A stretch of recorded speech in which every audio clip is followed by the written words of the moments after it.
African culture. It is knowledge that has come from funny, fabulous, difficult, and sometimes bewildering experiences. For you, the reader, I hope that you laugh a lot and learn some new things, that you find some handy tips if you want to come for a holiday or to live, and most of all, that my love for this soul-enriching country rubs off on you a little. Who knows, you may even be inspired to come and visit if you haven't already. Once upon a time.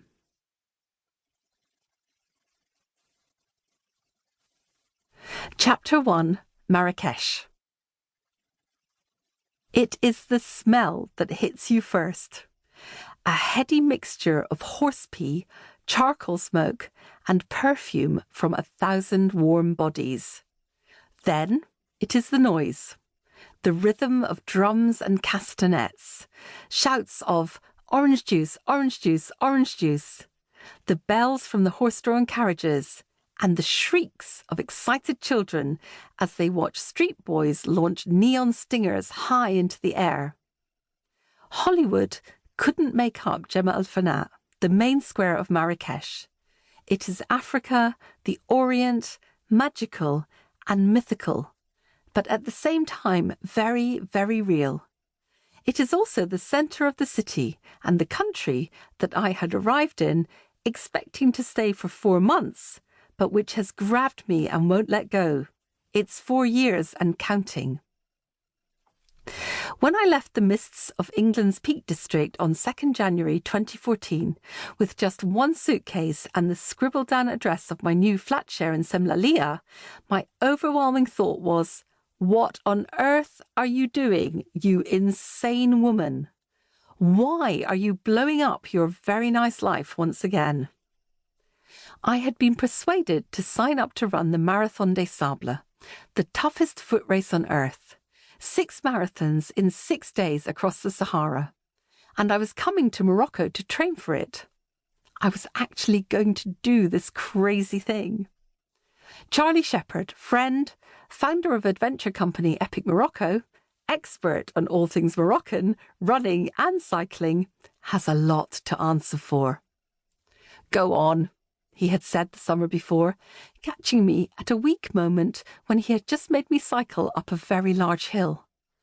I'm going to do it. Sign up with me. You can do it. You are good at endurance. If you can cycle from Cairo to Cape Town, you can run across the Sahara. It isn't going to be that hard. But I can't run, I said, which I felt was an important point, given that we were talking about a 156-mile race across sand in temperatures of over 50 degrees centigrade. No problem, said Charlie. You have a good head, which is the main thing. At this stage, with hindsight, I know that I should have looked at his physique, wiry, athletic, fit, and then mine, none of the above, and said no.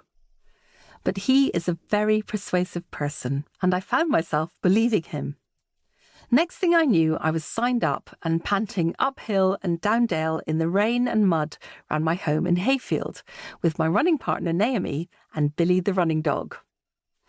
As it turned out, that was excellent training, but I wanted to give myself the best possible chance of completing the race alive, and so I took the decision to rent out my house, pack up my cat, and take myself off to Morocco to run in the sun. It helped that I could do my job, writing, social media and media training from anywhere, and it also helped that I had studied Arabic at university and had lived around Africa and the Middle East. I was looking forward to using my rusty language again and being in all the warmth and hospitality of an Islamic culture. 3 hours and 20 minutes from Manchester Airport, and I was taxiing into a different world. From the plane, I could see the snow-capped peaks of the Atlas Mountains giving way to the red plains around Marrakech, dotted with spots of green oases and little adobe-built villages. Then, the 21st century starts to intrude as you fly over swimming pools and golf courses, banking up for your first sight of the Medina, the old walled town, and the famous